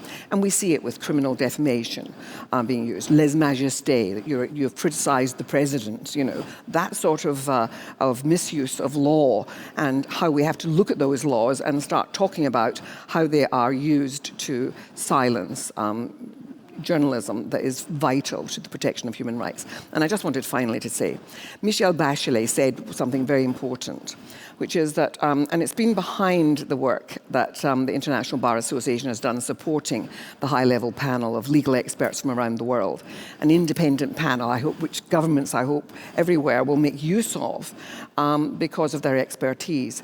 But one of the things that Michelle Bachelet said was that our human rights are meaningless unless you have freedom of the media. Because that's how we know what our governments are doing. That's how we know whether there's corruption. That's how we know what's being done to the Uyghur or to whatever group of people are being persecuted. And it's by having good journalism that we know about our human rights and we know whether our human rights are being undermined or not. And so as a human rights lawyer, I would say that's why we put so much priority on protecting media freedom. But we also have to have better conversations about the ways in which platforms are now being used to create conspiracy theories and so on, which are undermining our democracies. Thank you very much. And Ms. Stenfeld, you are from the organization that we all respect, we all journalists think that your organization defends us, Reporters Without Borders. And you are heading the Journalism Trust Initiative. That means trust in journalism, or what is this initiative about? Are we not trusted? First of all, let me just convey a big shout out for the organizers and the heavy lift of putting this together, and also the huge amount of hospitality. Much appreciated. If I were to pick a name for the Journalism Trust Initiative today, I would probably not call it trust, because trust is very subjective. So this is probably why we should more talk about trustworthiness, which is something very different. But maybe let me start briefly by picking up the topic of this panel and say that disinformation is definitely part of the perfect storm that's building up against journalism. But it's also worth mentioning that countermeasures against disinformation can also have very negative consequences and actually limit the freedom of expression. And the main countermeasures we see against disinformation are mainly sanctions, chasing the bad, deleting harmful content, and even if they are well-intentioned, they sometimes have unintended consequences, like over-blocking, for example, which reduces the freedom of expression. And then, of course, we also see very obnoxious so-called fake news laws, which are just, more or less disguised attempts to basically crack down on journalism as well. So we see a broad range of sanctioning regimes as a response to disinformation, and we believe this is not enough. If we look into other examples of legislation, and maybe also I think there might be parents in the room and have a bit of experiences from parenting, I think the learning is that sanctions alone never work. You also need incentives really to shape behavior. And this incentive-driven approach, we believe, is missing thus far, and this is what we would like to bring to the table. And of course, if you want to support the good in the information space, you have to define what is the good. And this is, I think, one of the biggest challenges here. And let's be clear, this is also a moment of reckoning for our professional community, for journalists. This is a bit like a deep look into the mirror. And as we all know, a look into the mirror is not always pleasant. This is suddenly, I think, understanding it's not enough anymore just to say, trust me, I'm a journalist.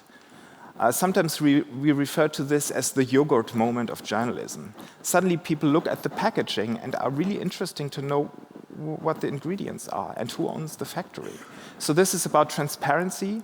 This is about accountability, and this starts in the newsroom. I think we have a lot to expect and to ask for external stakeholders, but also we have to act as a journalistic community ourselves. And this really begins with the definition, what is journalism? What is a journalist? And we are fully aware that this is a very slippery slope. Is it even a good idea to define this? Because we know that access to the profession is always used also as a means of control, and has been used as a means of control in the past. The only problem is that making this call, who is a journalist and who isn't, is already happening now as we speak by all sets of stakeholders. So let me start with the public sector. States make this call any given day. I mean, let me just mention a few examples. In the UK, the online safety bill includes a carve-out stipulation for media, right? So then somebody has to define who is media, who falls under this stipulation. Good luck with that. There is the Local Journalism Sustainability Act on the table in the United States, which, as it stands right now, would defer the task to the Revenue Service to basically define which local media would benefit from tax breaks and which ones wouldn't. There is the News Bargaining Bill in Australia, where basically eligibility criteria, which media outlets are allowed to negotiate with platforms and which ones are not allowed in, is basically regulated at the moment by the government and then deferred to the regulatory authority.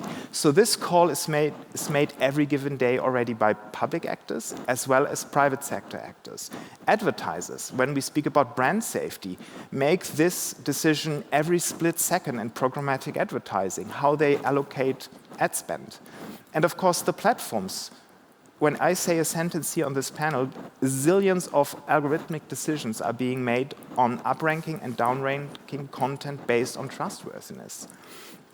So the question is not so much, is this a good idea or not, but who is making these decisions?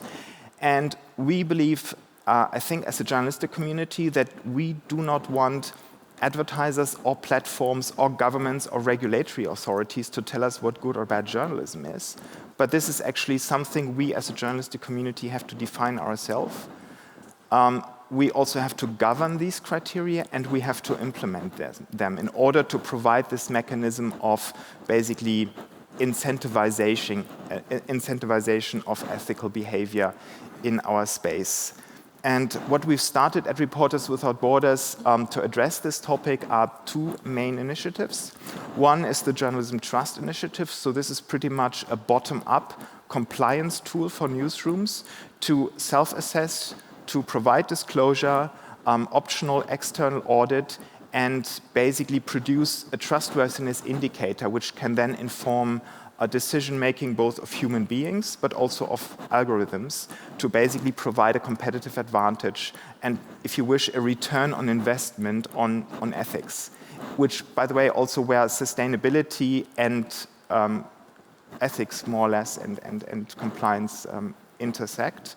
And the second initiative is the Forum on Information and Democracy, which is the top-down kind of approach to create an enabling environment where we speak to advertisers, to regulators, to governments, and to other stakeholders. And we believe this is also our obligation as civil society to not only blame and shame, but really provide tangible solutions. Thank you. Thank you.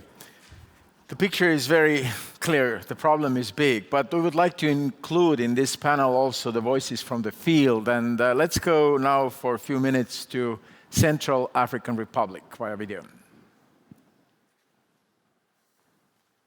C'est comme Bonaventure, depuis hier, il a fait beaucoup de promesses à la maison. Et à la banque là-bas, il oublie toutes ces promesses. Il va en La question de la désinformation et des rumeurs est très importante aujourd'hui en République centrafricaine. Vous savez que le pays a traversé plusieurs crises militaro-politiques qui sont dues en partie à cette question de la désinformation et des rumeurs. Aujourd'hui, les médias doivent être au premier plan dans la lutte contre la propagation de ces messages qui incitent aujourd'hui à la haine, ces messages qui incitent les communautés à se soulever les unes contre les autres. Les médias doivent s'organiser en synergie pour pouvoir lutter contre la propagation de ces rumeurs, de ces fausses nouvelles qui, pour nous, constituent aujourd'hui un vrai problème de société, surtout en République centrafricaine.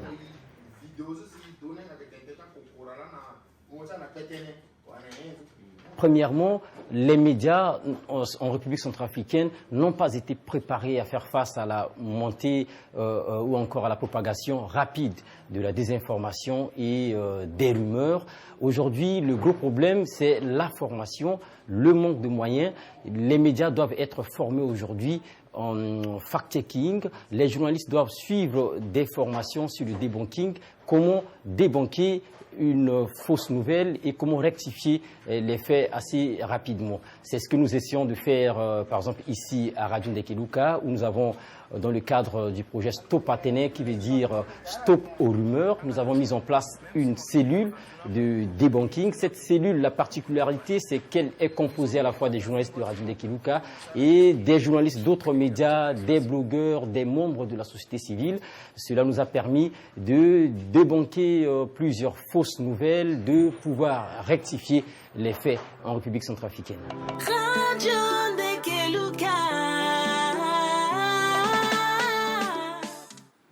This video from Central African Republic. But let's move to discussion now. Please indicate who wants to answer the question, who wants to talk, so I can give you the word. But here are two recent headlines from the New York Times, paper of record. When I was working in the United States, this was always the mother of all information. We all turned for our topics and themes to write. And the headlines are, first, for Putin, Russian president, disinformation is power.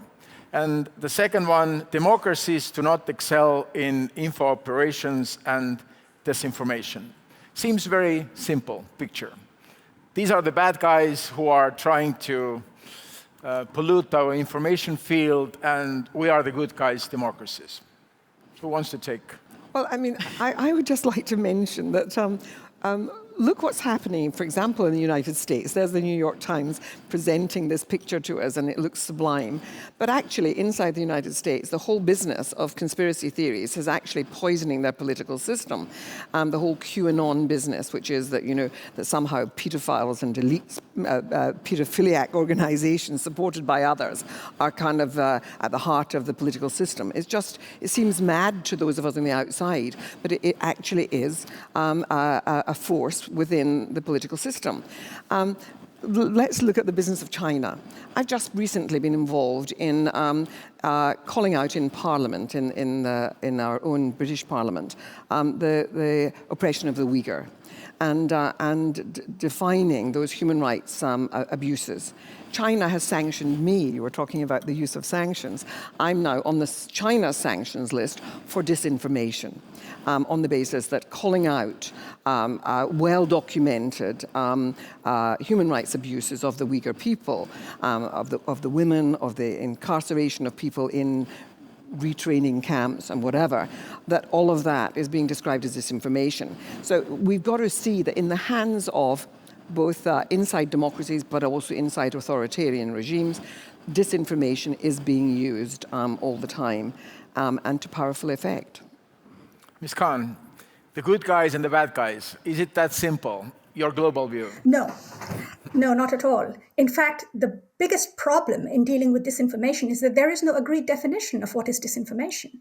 There is no agreed definition of what is true or false. What I would consider to be false, you might consider to be true. And then, of course, there is this whole area of views and opinions that are neither true nor false. So that is why... I interrupt you. United Nations, when I covered it, this is the same as with terrorism. The United Nations has still not been able to define terrorism. So disinformation, very similar. They are making some progress on terrorism now.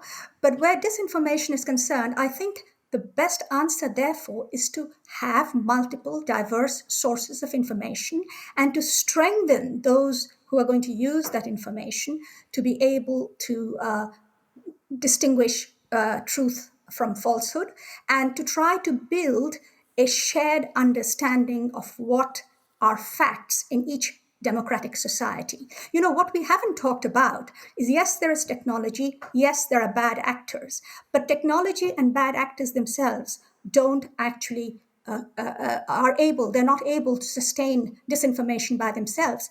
Disinformation is playing on grievances and frustrations of people who feel they're left behind, people who feel they're disenfranchised. The US is a great example of that. So there is something that we have to do in the real world as well, not just with social media companies, but with how our politics are working, how healthy a system do we have, a political system, our social economic system, and of course our information system, and that is media.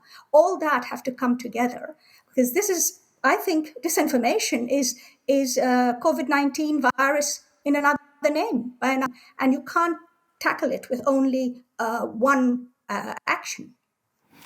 Ms. Triumfi.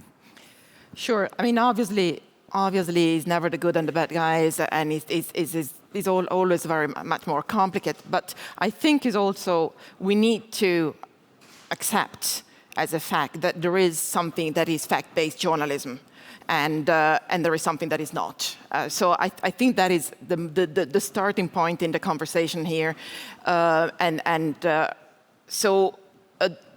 that fact-based journalism is exactly the type of antidote to disinformation that we need to support. We from civil society, from the side of governments, from the side of international organizations and all of that. And as I said, there are many ways to support fact-based journalism, in particular by looking at helping, and at the same time this hits us at the time when journalism is in a deep crisis because of difficulties in identifying working business models and so on. So that is where the support needs to go in the fight against disinformation, in supporting those actors that are actually disseminating fact-based news, and to do this through programs that help news organizations that are credible, trusted, and that have a public function to reach audiences, to reach those audiences that would otherwise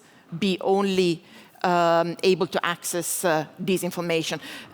Looking at the United States, you mentioned Trump, but also the big phenomenon, like there is evidence that disinformation spreads where there are news deserts in a country where certainly quality information is available, and yet there are news deserts that don't have local news organizations that are credible, and that's where disinformation is the most prominent. So I think that we need to start from the fact that there is something that is journalism and that is fact-based journalism.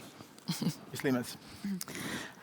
Thank you, and I would bring in a different angle, and first the World Press Freedom Index. And I think that based on this index we can also assess whether this information from one or another country is really free information, is it disinformation based on facts, etc. Because in these countries which are more up on the ranking, we can be more assured that the journalists are free in choosing their source of information, their facts are true facts, and also they are free to stick to the journalistic principles.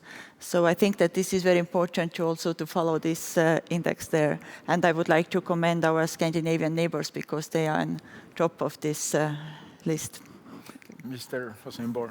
Thanks. I just want to pick up your earlier point, really, that this idea that the plurality of views and information we have in democracies is somehow seen as a weakness by authoritarian countries. I think we need to rebut that. And as someone who was grew up and was born in an authoritarian country and luckily came to the UK, I think I know for a fact personally that I don't want to live in an authoritarian country. We know what information looks like in that context. It's basically one source of information only, and everything else is censored.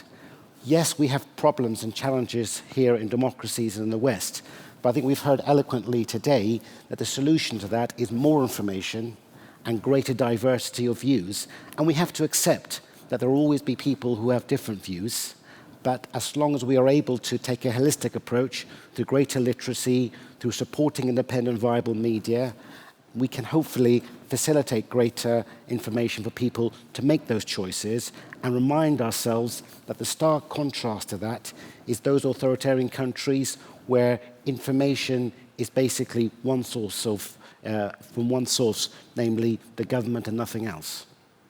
Mr. Stenford.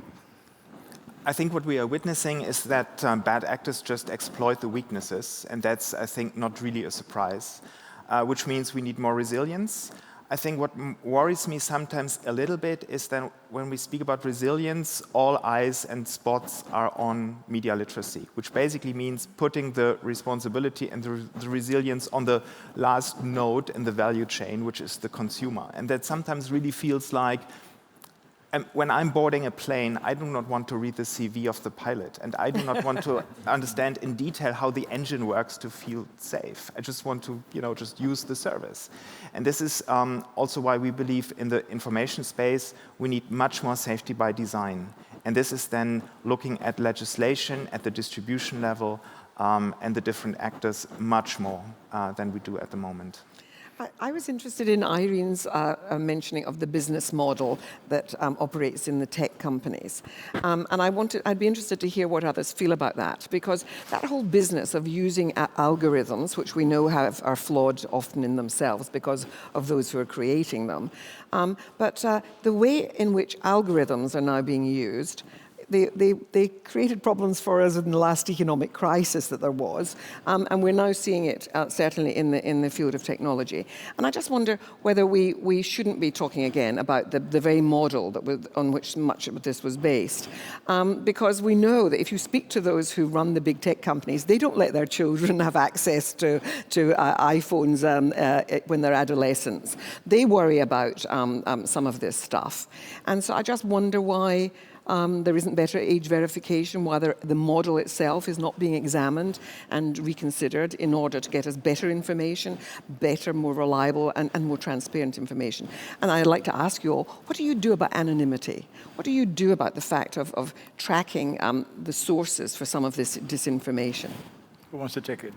Sure. I mean, I can pick up on the issue of the business model. Absolutely. We also feel that the debate now, the regulatory debate, is poorly framed because it focuses on removing content, when in fact we need to address the fact that the platforms feed on the dissemination of disinformation. That's a core element of their business model. Disinformation and attacks against online attacks, of course. So, but it's obviously complex to do that. Something else that, I mean, on anonymity, obviously, IPI, we are big supporters of anonymity. I don't think that that's a point where we can compromise for journalists. The anonymity is necessary. It's necessary for anybody who does investigative journalism, for anybody who wants to protect their sources and so on. Absolutely.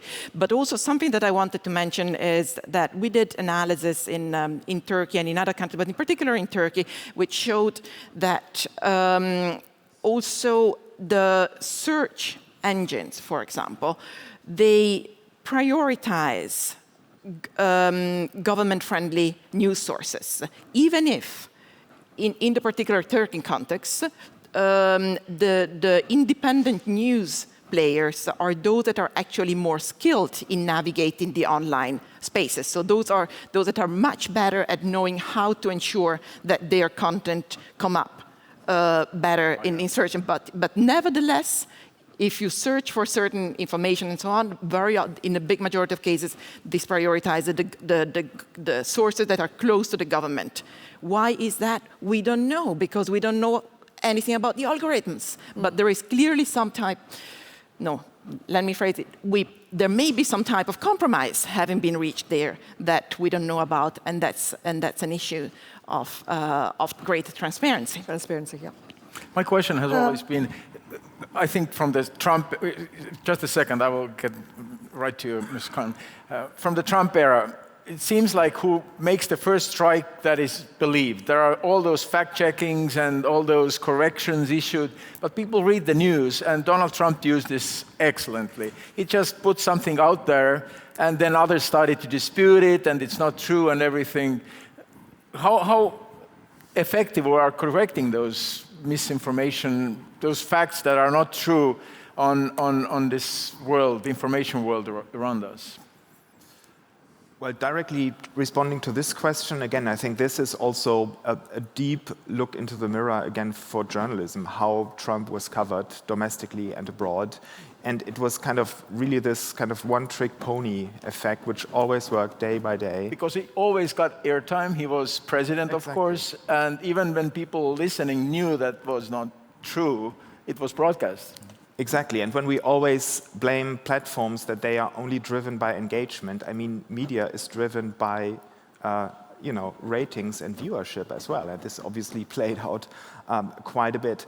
And on the other point, it sounds a little bit masochist, but I sometimes take really joy in European digital policy, and I can invite anyone who can't sleep at night to really read the Code of Practice on Disinformation, for example, which is currently under review, and where all these levers are actually included, except the only problem is it's non-binding.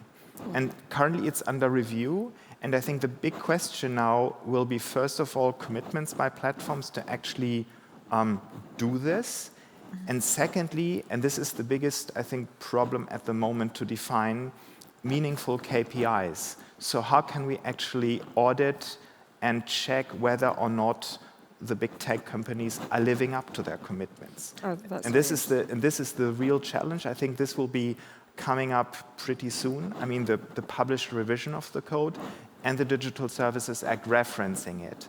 And I think this is a very, very promising example of co-regulation. So you have the outer shell of hard law in the Digital Services Act and the actual technical specs in the Code of Practice. Let's go now to Ms. Khan. Well, let me first start by saying that I agree with what just was said about the European legislation and other code of conduct, code of practice on disinformation and other things. There's a lot of useful material there. Of course, the implementation by member states will be absolutely critical to see what actually happens.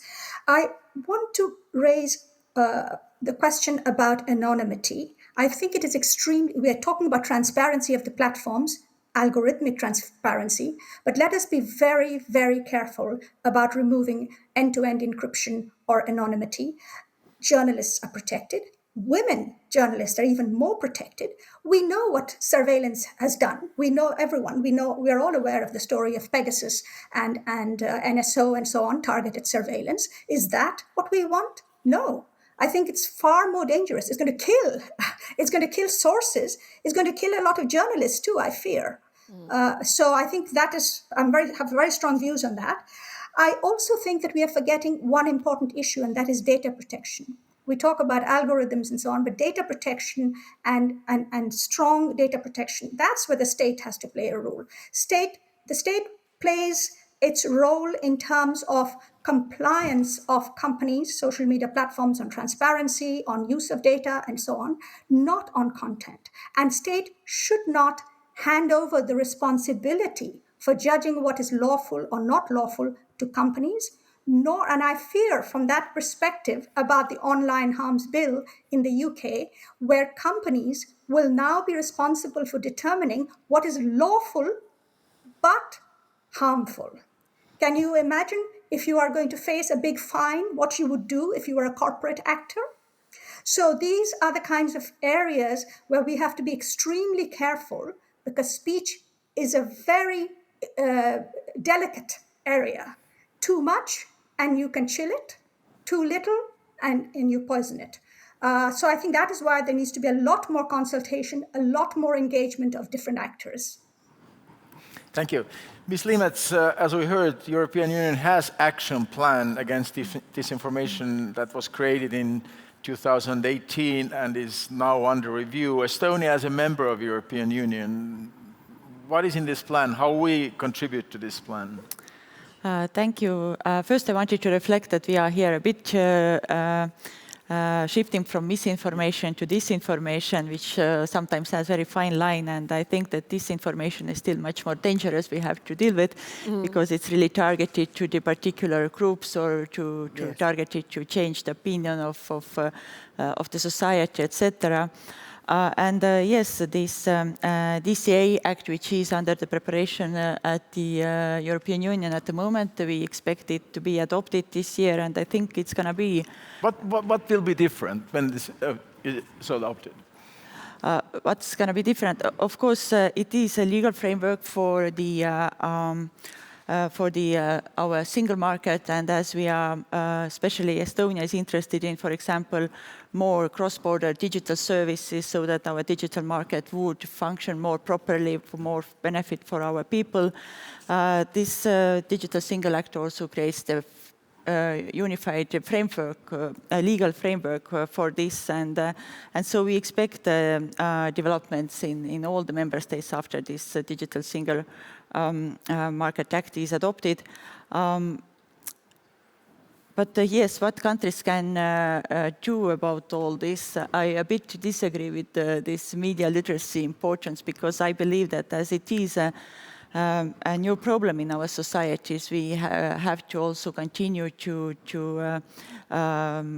teach our societies and increase resilience by raising awareness about this problem in our societies. And here in Estonia, of course, we do a lot in these terms. We also have weekly programs, annually weekly programs where we talk about disinformation. We have also online tests. I just checked, it's now based on the situation in Estonia, Georgia, and Ukraine. So we try to share our experience and knowledge also with other countries which are struggling with disinformation. And of course, the cooperation between journalists, but also academia and scientists is very important when we talk about raising resilience in our societies to cope with disinformation. Unfortunately, our time is up. We had a chance to draw attention to those issues. The range of issues is so broad. But before we end, let's go again to the field. Let's go to Mali. A short reportage from there.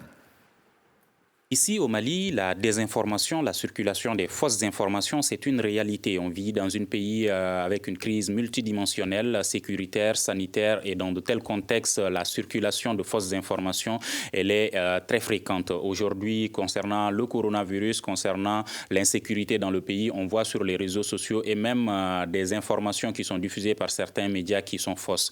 Parce que tout simplement, le rôle des médias qui consiste à vérifier l'information, être indépendant dans le traitement de l'information et être crédible également, ça, ce n'est pas suffisamment pris en compte par l'ensemble des acteurs qui interviennent dans ce domaine. Donc le rôle des médias encore, c'est d'informer tout simplement, ce n'est pas de désinformer, donc prendre en compte tous les aspects qui peuvent relever de cela. Aujourd'hui également, quand on voit un peu les différents canaux par lesquels ces fausses informations-là circulent, je citerai principalement ici WhatsApp, qui est une grande difficulté aujourd'hui parce qu'à travers les autres canaux, on peut savoir par quels moyens combattre cela. Mais WhatsApp, aujourd'hui, difficile de trouver quelqu'un qui peut nous dire en réalité comment est-ce qu'on peut lutter contre la désinformation à travers ce canal-là. Parce qu'on ne maîtrise pas les différents groupes dans lesquels cette fausse information est passée. L'autre aspect aujourd'hui qu'il faut souligner concernant l'information, la lutte contre la désinformation, c'est qu'il faut des médias crédibles qui créent la confiance avec les populations. Et cette confiance, elle se crée en étant au plus près de ces populations-là, en parlant de la réalité de ce qu'ils vivent au quotidien. Et c'est ce que Studio Tamani, qui est un média créé par la Fondation Hirondelle au Mali, fait, en diffusant des informations dans 5 langues, pas seulement en français, mais dans des langues qui sont comprises par les populations, parce que cela évite qu'il y ait une mauvaise interprétation de l'information qui a été diffusée. Également, une 50aine de correspondants qui sont à l'intérieur du pays, qui sont là-bas, qui peuvent donner des informations qui sont au plus près des populations. Et c'est ce que je dis de façon générale au sud du Mali, un témoignage qui nous a beaucoup marqué quand une femme nous dit que ce que j'aime beaucoup ces Studios Tamani, c'est que je ne découvre pas seulement l'actualité, l'information venant de chez moi, mais également l'information qui vient d'autres localités du pays, notamment au nord du Mali.